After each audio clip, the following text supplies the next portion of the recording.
Assalamualaikum warahmatullahi wabarakatuh. Perkenalkan, nama saya Yunita Dewi Febriana dari Prodi PGSD NIM 1901040.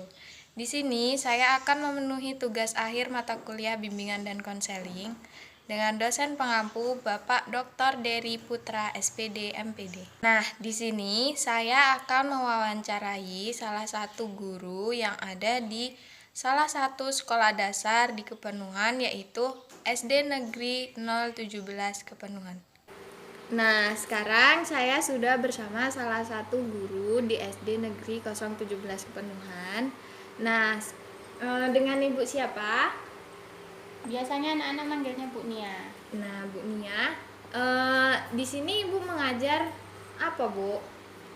Saya mengajar pelajaran PAI.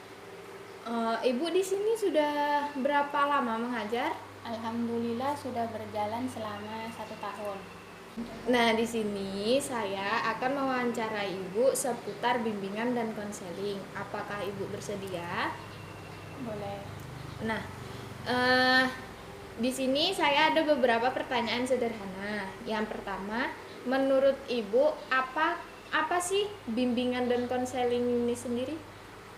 Kalau menurut saya itu bimbingan dan konseling itu merupakan sarana bagi siswa untuk menyelesaikan masalah dan juga menentukan kemana dia itu akan menekuni tujuan yang sesuai dengan kepribadiannya.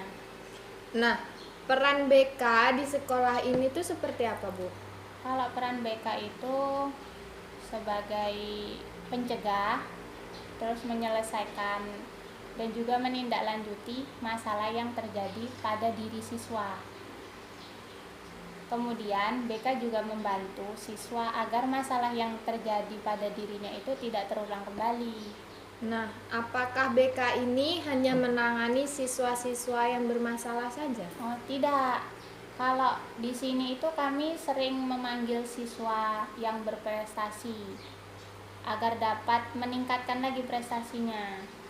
Terus BK itu juga bukan lagi menjadi ladang berkumpulnya siswa yang bermasalah gitu.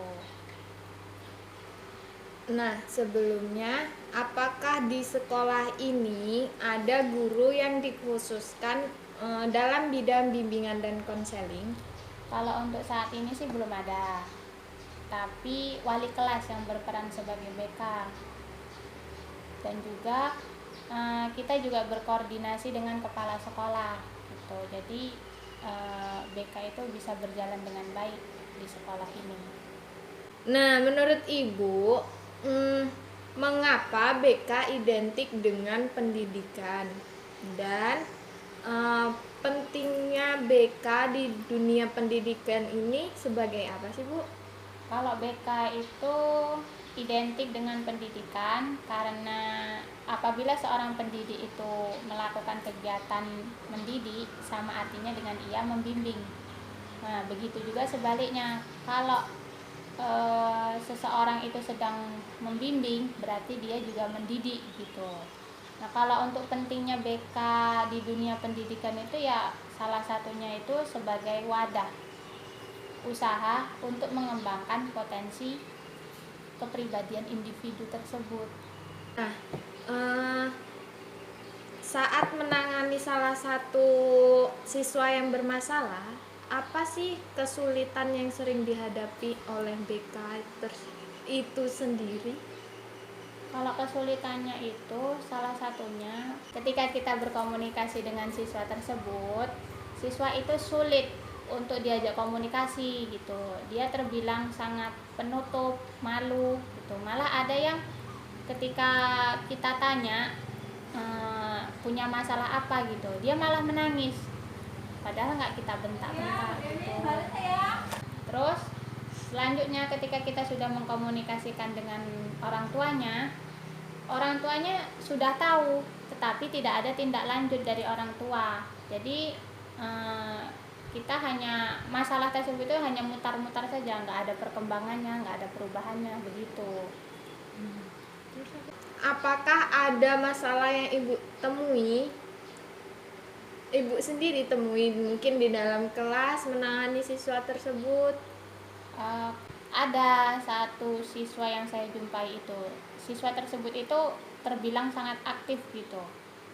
Maksudnya ketika disuruh belajar itu dianya maunya hanya bermain gitu. Dan juga kalau misalnya dia mau belajar, dia hanya mau diajarin sendiri, nggak mau dia sama teman-teman yang lain. Kalau ada teman-temannya berarti dia akan bermain, tapi kalau dia sendiri dia bisa konsentrasi untuk belajar gitu.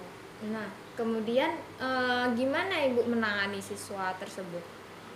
Ya, kalau ditangani ya harus dengan sabar, jangan dengan marah-marah, karena siswa itu sebenarnya tidak mau dimarah. Upaya yang Ibu lakukan apa aja, Bu? Kalau upayanya yang dilakukan itu ya kita komunikasi dengan siswanya itu empat mata, jangan sampai teman yang lainnya itu mendengar gitu, dengan baik, pokoknya dengan bahasa yang baik, tutur kata yang baik, begitu.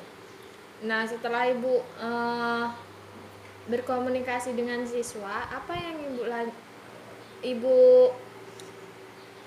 apa yang Ibu lakukan selanjutnya?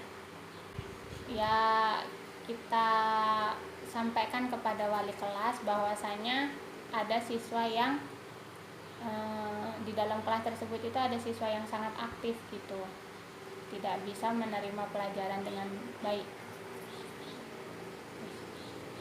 Terus kita koordinasikan kepada wali kelas, kemudian wali kelasnya menyampaikan kepada kepala sekolahnya, ada nggak tindak lanjut yang baik untuk menangani siswa tersebut. Nah, baik. Berarti kesimpulannya BK ini tidak hanya menangani siswa-siswa yang bermasalah. Nah, peran BK ini juga sebagai memang menyelesaikan masalah, namun juga bisa sebagai tempat di mana siswa itu bisa menemukan tujuannya yang selanjutnya. Nah, terima kasih kepada Bu Nia yang sudah bersedia menjawab pertanyaan-pertanyaan sederhana saya. Sama-sama, semoga dapat membantu. Terima kasih, Bu. Nah, sekian dari saya. Bila ada kesalahan, saya mohon maaf. Wassalamualaikum warahmatullahi wabarakatuh.